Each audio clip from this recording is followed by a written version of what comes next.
Good morning, everyone. Welcome back to the craft room. This is Diane. I had a request from my niece to show how she can apply napkins to paper. So I want to show you this technique that I like to use.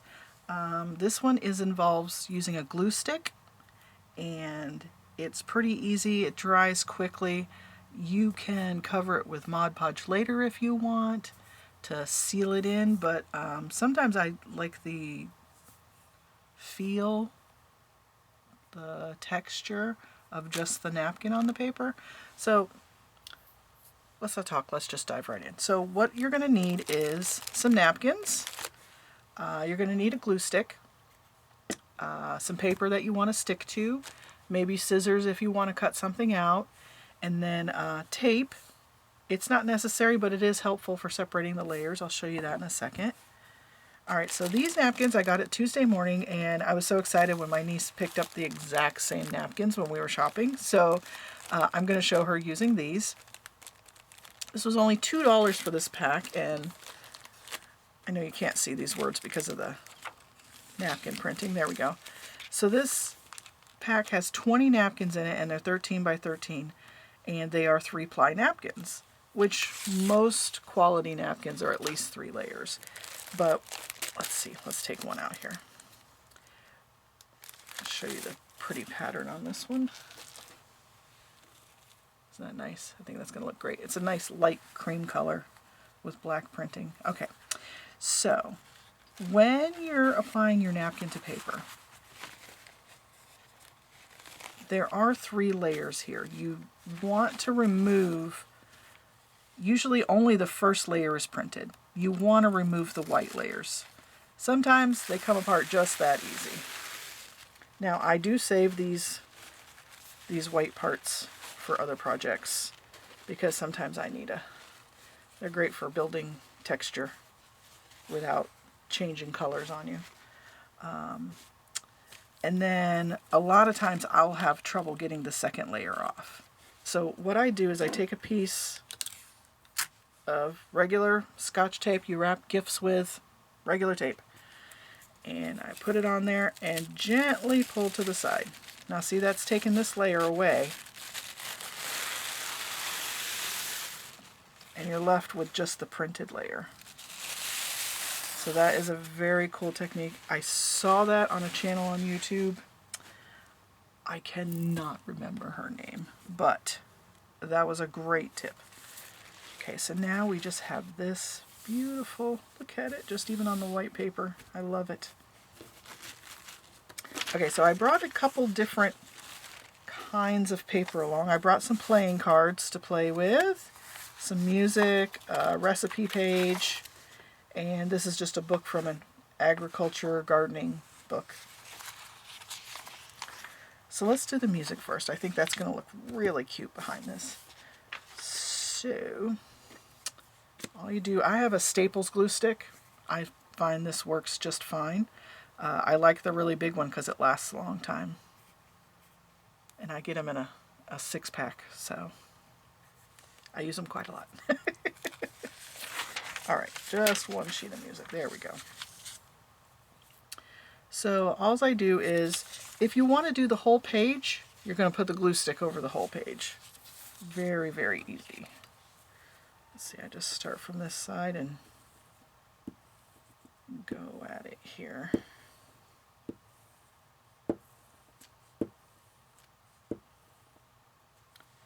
Okay, and this white piece of paper is just so I don't get glue stick all over my desk. My poor desk. I paint on it, I glue on it. It's definitely endured some stuff. Okay, so then I'll take my paper and I'm just going to do this one straight up. This isn't all over pattern, so I don't have to worry about it, but if you had birds or something on there, you want to make sure they're flying the direction you want them to. And I just press that down. And the beauty with the glue stick is it dries almost right away. Depending on how heavy you put it on, I mean, that is stuck. Now, as you can see, the paper's not warping, as sometimes happens with the Mod Podge. if I use that, my paper will get a wrinkle in it, or you know, it'll curl the ends. But if that happens, you can always just put it under a stack of books until it dries. All right, let's see. Scissors. Where are you, scissors? There you are. So I like to cut from the back so I can see what I'm doing.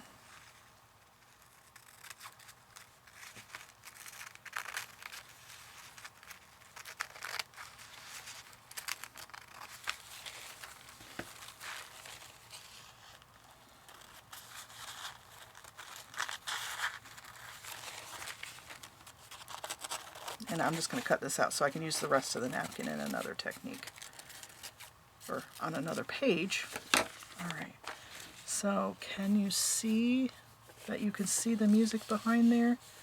It's kind of subtle behind the pattern. All right, it looks like I didn't get enough glue in this corner, so I'll just come back, stick a little glue on there, and smush it down, just like that.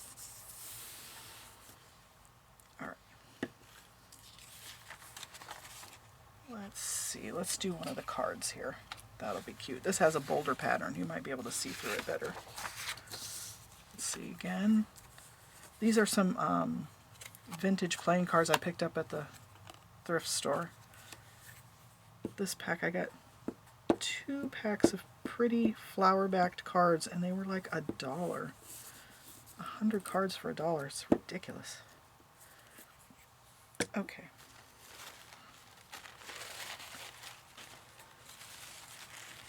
Now this one I'm going to cover totally. Now you can go right up to the edge of the paper. I'm just putting it in the middle here because I wanted these flourishes to be on there. All right. And then, of course, it is a napkin. You can just tear it. That's good too.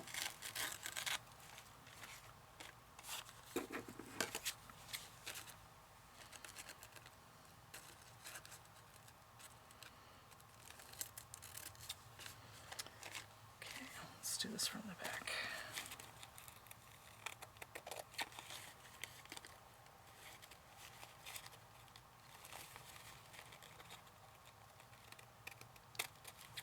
So how's everybody doing today? Hope you're doing well. I'm having fun. It's early morning in the craft room, so that's why I have my light on. I hope it's not creating any weird shadows for you guys. All right.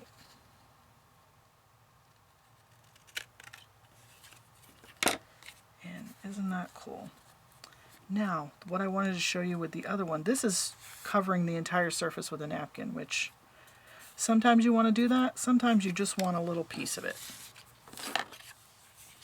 So let's take this one and put something else on there. Let's see. What do I have? A little piece of, maybe I just want that. Okay. Now, if you want to take out, this was obviously a larger napkin. I ripped this piece out because I like the flowers on it to keep. I have a file of bits and pieces of napkins. But I think for this one I want to just use the pink part of the flower, maybe a little bit of this lily. So I'm going to tear this. The napkins tear quite easily when it's only one layer. Just like that. And I can just put this on there. I do like, if I'm only using a partial image, I like to have the edge torn so when I put it down it kind of feathers in to the rest of the page. Let me show you what I mean. So I'm just going to kind of put a glue stick on this corner. And then I'll lay this down. Okay.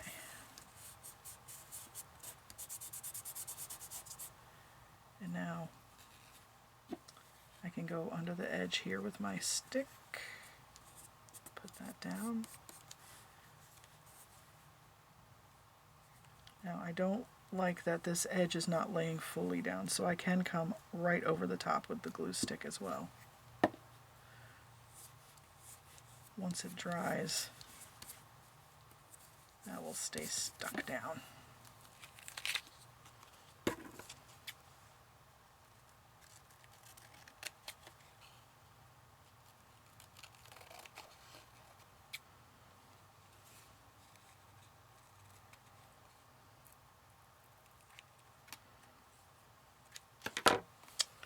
Okay, that's pretty. So I had a couple cards here that I wanted to show you.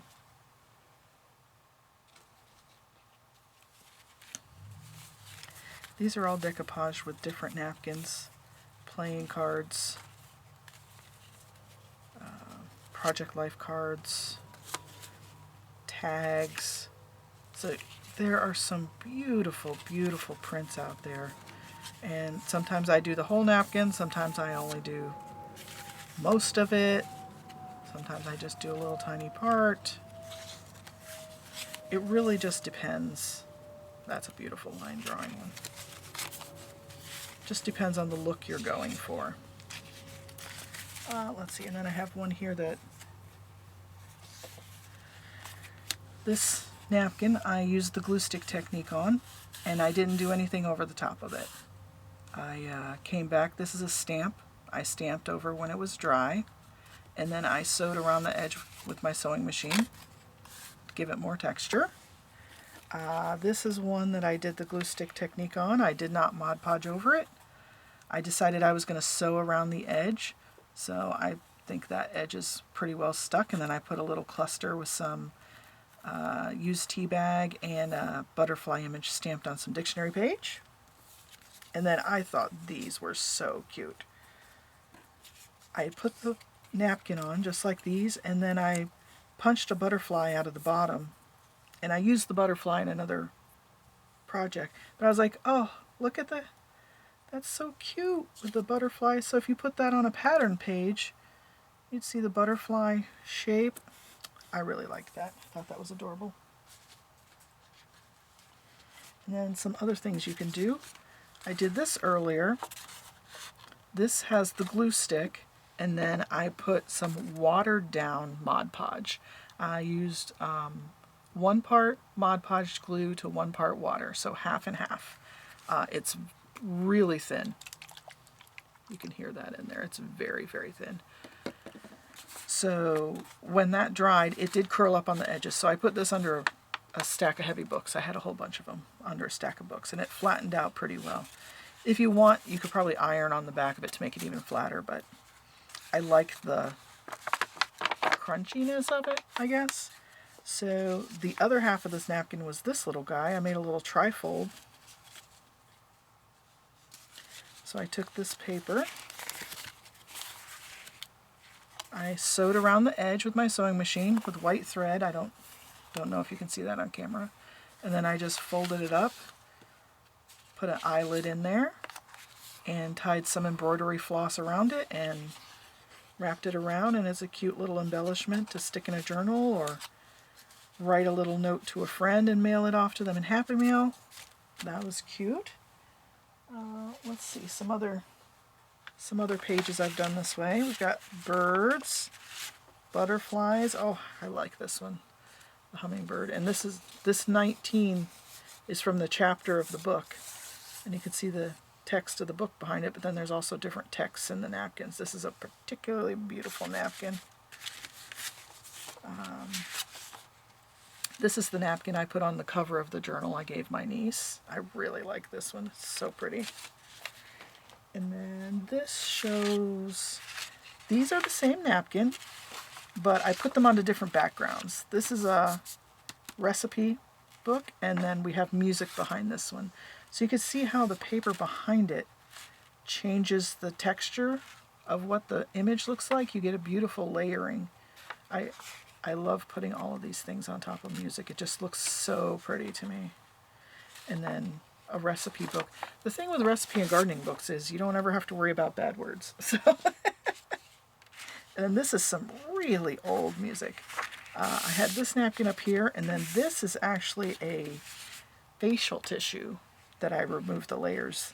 Now these are very, very delicate when you take them apart. They're even thinner than the napkins. So the glue stick technique is definitely the way to go with these. Just put the glue stick down and then gently lay them across. And I love the Eiffel Tower coming through the music.